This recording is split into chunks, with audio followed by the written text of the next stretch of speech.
प्यारी प्यारी भव्य आत्माओं, एक सेठ था, उसका बहुत बड़ा पेट था। अक्सर सेठों के पेट बड़े होते हैं राजकुमार जी। एक सेठ था, उसका बहुत बड़ा पेट था। पेट क्या था? इंडिया गेट था। इतना बड़ा पेट। मान्यवर, पेट दो तरह के होते हैं, एक होता है तन का पेट और एक होता है मन का पेट। ध्यान रखना, तन के पेट की भूख ज्यादा नहीं होती है, मन के पेट की भूख बहुत ज्यादा होती है। तन का पेट कितना खाएगा? 4 रोटी। वशिष्ठ जी, 4 रोटी, 14 रोटी, 40 रोटी। इससे ज्यादा तो उदयपुर वाले नहीं ना, 40 तो बहुत हो गया। तन का पेट जो होता है 4 रोटी खाएगा, 14 रोटी खाएगा, 40 रोटी खाएगा, लेकिन एक बात याद रखना, मन का पेट इतना बड़ा है, ना 4 से भरता, ना 14 से भरता, ना 40 से भरता। अरे पूरी दुनिया की संपदा भी डाल दो तो भी मन का पेट खाली का खाली रहता है, वह कभी भरता नहीं। आज मैं बात कर रहा हूं तन के पेट की बात नहीं कर रहा हूं, मन के पेट की। नहीं तो सब लोग राजकुमार जी को मत देखो, कितना भी पेट योगा करके अंदर हो जाए, ये तन का पेट तो अंदर हो सकता है, लेकिन मन का पेट कभी अंदर नहीं हुआ करता है। आपसे मेरा निवेदन, कितना बड़ा है ये मन का पेट, कभी भरता ही नहीं है। 3 लोग की संपदा डाल दो तो भी मन का पेट कभी भरता। अशोक साहब, पेट कम करो, घुटने बदलने से कुछ नहीं होगा। पेट भारी तो घुटना क्या करेगा, क्या करे। मान्यवर, एक पनघट पर एक महिला पानी भर रही थी। पनघट जानते क्या? हाँ, कुएं पर, उसको पनघट बोला जाता है। पहले महिलाएं पनघट पे पानी भरने जाती थी, अब पनघट पाइप में भर के घर में ही आ जाता है, जाने की कोई जरूरत क्या होती थी, क्या मेहनत होती थी। 3 घड़े सिर पर, 1 घड़ा बाजू में और हाथ में बाल्टी, और बिना पकड़े हमारी मातृशक्ति कुएं से 1 किलोमीटर दूर घर में आ जाया करती थी। कैसे बैलेंस बनाकर, पकड़ती भी नहीं थी, एक हाथ से 1 घड़ा और एक हाथ से। और आज की तो सब्जी की डोलची नहीं उठती, इनसे ध्यान रखना, उसके लिए भी इनको गाड़ी चाहिए। अच्छी बात है, वो एक युग था, आज का युग आज का है, आज का सुविधाजनक युग है। पहले इतने संसाधन नहीं थे। मैं ये नहीं कहूंगा कि वो खराब था, ये अच्छा है। हर युग की अपनी सभ्यता और संस्कृति होती है, उसमें जी करके आदमी दुनिया से विदा हो जाया करता है। मैं नहीं कहूंगा कि अब तुम बहुओं को पनघट भेजो, घड़ा सिर पर रखकर भेजो, ना बाबा भेजना भी मत, वरना ये कहीं और भेज देंगी तुमको। ध्यान रखना, विचार करना, मत जाओ, घर में ही आन दो ना। एक महिला, मेरा बिहार चल रहा था, प्रस्थान में एक जगह से निकला। आज भी गांव में थोड़े बहुत कभी कभार पनघट देखने मिल जाते हैं, बाकी गांव में भी पनघट समाप्त हो गए हैं। मैंने देखा कि वो महिला बाल्टी डालती है कुएं के अंदर, फिर खींचती है, जैसे खींचती है बाल्टी खाली लौट जाती है। उसने कहा मेरी बाल्टी को क्या हो गया? ये पनघट में सबकी बाल्टी भर रही है। फिर उसने फेंकी बाल्टी, फिर खींची तो खाली की खाली। उसने तीसरी बार फिर ट्राई किया, फिर फेंकी, फिर खींची, डूब तो गई बाल्टी, लेकिन जब ऊपर आई तो खाली हो गई। उसने एक कुएं को छोड़ा, दूसरे कुएं के पास गई, दूसरे पनघट पर गई, शायद ये कुआं मेरी बाल्टी नहीं भरेगा, दूसरे पनघट पर गई, वहां बाल्टी डाली, फिर खींची, उस वो कुआं भी बाल्टी नहीं भर पाया। एक नहीं 10 कुएं बदल लिए उसने पूरे दिन में, लेकिन एक भी कुआं उसकी बाल्टी नहीं भर पाया। इतने में मैं वहां से निकला, मैंने देखा, मैंने कही महिला कर क्या रही है, बड़ी परेशान हो रही है। सुबह सुबह आ गई पनघट पर पानी भरने। उसने कहा गुरुदेव एक समस्या है। मैंने कहा क्या समस्या है? बोले गुरुदेव समस्या ये है कि ये कुआं बड़ा नादान है, बड़ा बेकार है, बड़ा पक्षपात करता है। मैंने कहा क्या पक्षपात कर दिया है? बोले सबकी बाल्टी भरता है लेकिन मेरी बाल्टी नहीं भरता है। मैं कितनी कुएं बदल चुकी हूं लेकिन मेरी बाल्टी भरती नहीं है। मैंने कहा ऐसा नहीं है, हर कुआं बाल्टी भर देता है। अरे बोले हर व्यक्ति की बाल्टी भर रहा है लेकिन मेरी बाल्टी जाती है तो खाली की खाली लौट कर आ जाती। मैंने कहा बहन देखूं, मैंने कुएं में झांक कर देखा, पानी तो बहुत था, बरसात का समय था, लबालब भर रहा था कुआं। अरे मैंने कहा ये तो बड़े बड़े टैंकर भर देगा, तेरी बाल्टी क्यों नहीं भर रहा है? बोले पता नहीं महाराज। मैंने कहा मेरे सामने डाल। जैसे ही डाली, बाल्टी खींची और बाल्टी, वशिष्ठ जी बोल रहे भर गई। ऐसे कैसे भरेगी? जब मैं भराऊंगा तभी भरेगी, प्रवचन मैं कर रहा हूं, ऐसे तुम्हारे कहने से थोड़ी बाल्टी भर जाएगी। मैंने गया, मैंने कहा बाल्टी डालो। जैसे ही बाल्टी डाली,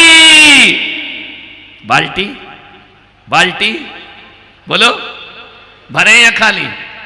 बोले फटाफट खाली। दूसरों की बर्बादी में कितना मजा आता है तुमको। उसने बाल्टी डाली, जैसे ही डाली बाल्टी पानी में गई, लौट करके आई, बाल्टी खाली की खाली लौट आई। मैंने कहा बहन गड़बड़ कुआं नहीं, तुझी बाल्टी में लगता इधर दिखा। जब मैंने देखा तो अपना माथा फोड़ लिया। मैंने कहा पागल, ये बाल्टी तो है लेकिन इसमें नीचे पेंदा नहीं है, ध्यान रखना। बिन पेंदे की बाल्टी 1000 कुएं बदल लो तो भी भरने वाली नहीं है। अरे मैंने कहा एक कुआं तो छोड़, मुंबई के अरब सागर भी पहुंच जा तो वो भी तेरी बाल्टी भरने में सक्षम नहीं होगा। तो बोले महाराज मैं क्या करूं? मैंने कहा कुएं को गाली क्यों दे रही है, पनघट को गाली क्यों दे रही है, अपनी बाल्टी को बदलवा। तो बोले बाल्टी में क्या करूं? मैंने कहा जाकर किसी बाल्टी बनाने वाले के पास इसमें एक पेंदा लगा ले, एक छोट कुआं तो छोड़, एक छोटा सा पोखर भी तेरी बाल्टी को भर देगा। मान्यवर आप कहेंगे कौन सी बड़ी बात है, मैं उस महिला की बाल्टी की बात नहीं कर रहा हूं, मैं कह रहा हूं तुम्हारे मन की बाल्टी भी बिन पेंदे की बाल्टी है, ध्यान रखना। कहीं भी डालो वह खाली की खाली। तो बाल्टी डालते हो मन की खुशियों के लिए, दौलत में बाल्टी डाली खाली लौट करके आ गई, पैसों में बाल्टी डाली खाली लौट करके आ गई, मकान सुंदर बना लिया, बाल्टी खाली की खाली। आपसे एक ही निवेदन है उदयपुर वालों, यदि बाल्टी भरना है तो उसमें पैदा होना बहुत जरूरी है, और जीवन की मन की बाल्टी को भरना है तो आज एक सूत्र दे रहा हूं, अपने मन की फूटी बाल्टी में, मन तो फूटी बाल्टी है ध्यान रखना, वो कभी भरता ही नहीं है। मैं आपसे कह रहा हूं मन की फूटी बाल्टी में संतोष का पैना लगा लो, तुम्हारा जीवन आनंद में परिवर्तित। मन एक फूटी बाल्टी है और संतोष उसमें पैदा है, ध्यान रखना, बाल्टी आपकी भर जाए। एक बार नारद बैकुंठ से मृत्युलोक में आ गए, देखने आए वो दुनिया को। सुबह सुबह का समय था, नारद उतरे आकाश मार्ग से जमीन पर। नारद ने क्या देखा? एक भिखारी भीख मांगने जा रहा है। नारद ने कहा कि मृत्युलोक में भिखारी भी होते हैं, 2 वक्त की रोटी की व्यवस्था नहीं कर पाते हैं। ये कैसा मृत्युलोक है, ये कैसा मध्यलोक है? ये पेट भर के खाता है, दूसरों को खिलाता है, और एक वो है जो अपने 2 वक्त की रोटी की व्यवस्था। विचित्र संसार देखकर नारद को बड़ा विचलित हो गए। उन्होंने कहा कि भिखारी से मिलना चाहिए। ये फटे कपड़े क्यों पहना है, इसकी हालत ऐसी क्यों है? उधर नारद ने सोचा मुझे मिलना चाहिए, उधर भिखारी ने सोचा पहला ग्राहक आज सुबह सुबह नारद है, कुछ भी दे दे मेरी दरिद्रता दूर हो जाएगी। भिखारी सोच रहा कि लॉटरी खुल गई, नारद सोच रहा कि भिखारी क्यों है ये आदमी। ध्यान रखना, नारद उतरे, भिखारी ने पात्र फैला दिया। भिखारी ने कहा कि नारद जी कुछ दे दो। नारद ने कहा मैं दे दूं? बोले हाँ।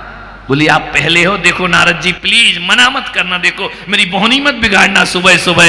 नारद सोचे यार ये तो बड़ा दुखी लगता है, तो बड़े मस्ती में रह रहा है, ये कह रहा मेरी बोहनी मत बिगाड़ना। नारद ने कहा ये क्या है? बोले मेरी रोजी रोटी का सवाल है, जो भी हो ना नहीं होना चाहिए, इस कटोरे में डाल दीजिए। नारद ने कहा पागल, दिमाग खराब है, तू ऐसा क्यों रह रहा है? बोले मैं दरिद्र हूं, मैं गरीब हूं, मेरे पास 2 वक्त की रोटी नहीं है, मैं निर्धन हूं, मैं भिखारी हूं।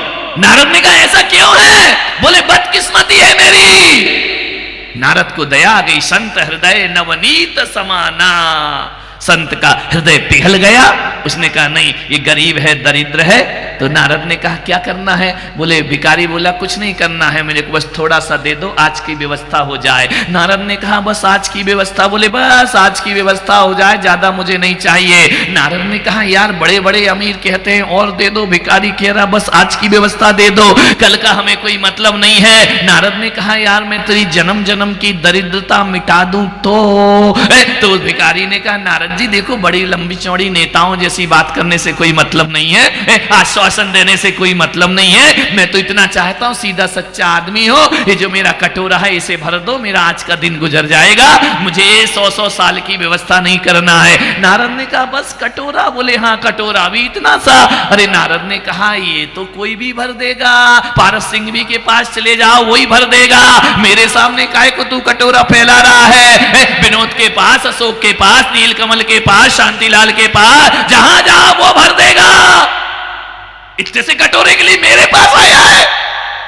उसने कहा देखो नारद जी डायलॉग बाजी मत करो, कटोरा भर दो, चुपचाप मेरा कटोरा भरो। नारद ने कहा एक काम करेगा? बोले हाँ। दया आ गई संत को, संत हृदय मेरे साथ बैकुंठ चल। बैकुंठ ना बाबा, मेरे बच्चे हैं, बैकुंठ जाने के लिए मरना पड़ता है। नारद ने कहा मैं तुझे जीते जी बैकुंठ ले चलूंगा, ध्यान रखना, तू मुझ पे तो विश्वास कर। बोले नारद जी वापस लौटाओगे या नहीं लौटाओगे? बोले लौटा दूंगा, लेकिन ये बताओ तुम मुझे वहां ले क्यों जा रहे हो? अरे तू चल मेरे साथ चल। बोले क्यों? अरे तू चल तो मैं तेरी जन्म जन्म की दरिद्रता मिटा दूंगा, तू गरीबी तेरे जीवन में कभी। नारद ने कहा चल रहा है, जन्म जन्म की दरिद्रता मिटेगी, सौधर्मेंद्र के पास ले जाऊंगा, कुबेर के पास ले जाऊंगा, हीरे मोती से तेरा कटोरा भर दूंगा। नारद ने कहा कि चल रहा है, तो भिखारी ने कहा चलो यार चलते, बैकुंठ तो घूम ही आएंगे, कटोरा गया एक तरफ, मिले नहीं मिले। एक बात बताओ नारद जी, रास्ते में गए, आकाश मार्ग पे जैसे ही पहुंचे, भिखारी ने कहा नारद जी एक बात बताओ, तुम्हारा कुबेर मेरा कटोरा भर देगा या नहीं भर देगा? अरे बोले पागल, दिमाग खराब, भिखारी के सपने भिखारी जैसे, कटोरे की बात कर रहा है। यह भंडार कुबेर का कभी ना खाली होए, ज्यों खर्चे त्यों त्यों बढ़े दिन दिन दूना। कुबेर के भंडार कभी खाली होते हैं? चल मेरे साथ। सुनील, कुबेर महाराज अभी तो और बनना है, कई बार बनना है। मैंने कहा तुम कुबेर बने? बोले हर बार बनूंगा। मैंने कहा आशीर्वाद देता हूं, हर बार नहीं हर जन्म कुबेर बनो, ध्यान रखिए जीवन में बटोरने वाले नहीं, लौटाने वाले, लुटाने वाले बनो। अरे कुबेर तेरा भंडार बेकटोरा, पागल। बोले नारद जी सोच समझ के बात करो। बोले नहीं, कटोरा भर देगा। क्या देगा? दाल रोटी चावल। अरे पागल है क्या? वहां कोई राशन की दुकान है क्या? हीरे मोती जवाहरात से कुबेर तेरा कटोरा भरेगा। अंदर पहुंचे, जैसे ही गए और वहां जाकर के जैसे ही सौधर्मिंद ने देखा, सौधर्मिंद ने कहा क्यों भाई नारद, आओ तुम्हारा स्वागत है, इंद्र सभा में तुम्हारा स्वागत है, लेकिन एक बात बताओ ये मुसीबत कहां से उठा के लाए हो? बोले उदयपुर से लेकर के आया हूं। बोले तुमने कानून तोड़ा है, तुमने अनुशासन तोड़ा है। बोले क्यों? बोले स्वर्ग में मरने के बाद आते हैं, तुम जीते जी लेकर के आ गए हो। एक काम करो, इसको धक्का मारो, नहीं तो ये 2 मिनट में ये उदयपुर का आदमी स्वर्ग को नरक बनाने में ज्यादा देर नहीं लगा, इसे वापिस करो। अरे इंद्र महाराज इतने नाराज क्यों होते? अरे तुमने नियम तोड़ दिया है, मरने से पहले उसे स्वर्ग ले आए, अभी आदमी दिमाग खराब करेगा सबका। तो सौधर्मिंद इतना ज्यादा चिंता है तुम्हें अपने स्वर्ग की, ले दे के निपटाओ इसको। बोले ले दे के क्या होता है? बोले धरती पर यही होता है, हर काम ले दे के निपट जाया करते हैं, ध्यान रखना। धरती तो ऐसा ही है, विचार करिए, यहाँ पर रिश्वत देते पकड़े जाते हैं और रिश्वत दे के छूटे, रिश्वत लेके पकड़े जाते हैं और रिश्वत दे के छूट। यहां तो सब ले दे के होता है, टेबल के नीचे से, टेबल के ऊपर से। विचार करना है आपको, क्या करें? बोले निपटाओ इसको, भगाओ। क्या चाहता है रे भिखारी? बोले इंद्र महाराज आपके दर्शन हो गए, मैं धन्य हो गए। बोले ये सब छोड़, इतना टाइम नहीं मेरे पास, ये बता क्यों आया है? बोले ये लाए हैं आपके एजेंट लेकर आए हैं, मैं थोड़ी आया हूं, मेरा कहां सामर्थ्य, ये लेकर के आए हैं। तो बोले क्या बात है, मुद्दा क्या है? बोले मुद्दा ये है कि कटोरा भर दो मेरा, भिखारी हूं।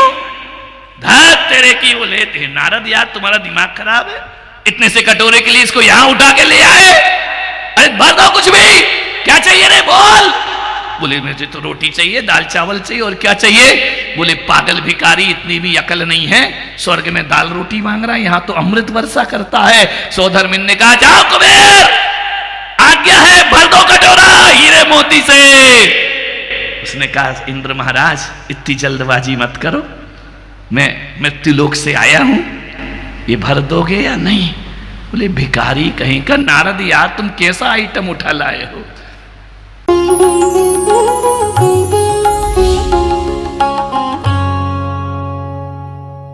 भगवान महावीर के अमर संदेश जीव दया की राह पर चलते हुए भारत गौरव राष्ट्र संत आचार्य श्री पुलक सागर जी गुरुदेव की प्रेरणा से वात्सल्य धारा ट्रस्ट द्वारा संचालित एक महाअभियान शिक्षा और सेवा समय की मांग। वात्सल्य धारा एक समाधान, मानवीयता की दुनिया में बढ़ते कदम। वात्सल्य धारा एक प्रकल्प अनेक, सुशिक्षा, सुस्वास्थ्य शिविर, औषधि वितरण, वात्सल्य धारा रुग्ण वाहिनी, अहिंसा प्रसार, माँ जिनवाड़ी संग्रहालय, जीव दया, गौ सेवा, कन्यादान, वात्सल्य धाम। सामर्थ्य अनुसार सहयोग धनराशि प्रदान कर हमसे जुड़े। बैंक खाता विवरण निम्नवत है, अथवा आप अपनी दान राशि दिए गए QR कोड को स्कैन करके हमें UPI द्वारा सीधे भेज सकते हैं। आपके द्वारा दिया गया दान आयकर की धारा ATG के अंतर्गत कर मुक्त है। पूछताछ हेतु हमें संपर्क करें 991098 7666 98109 00699।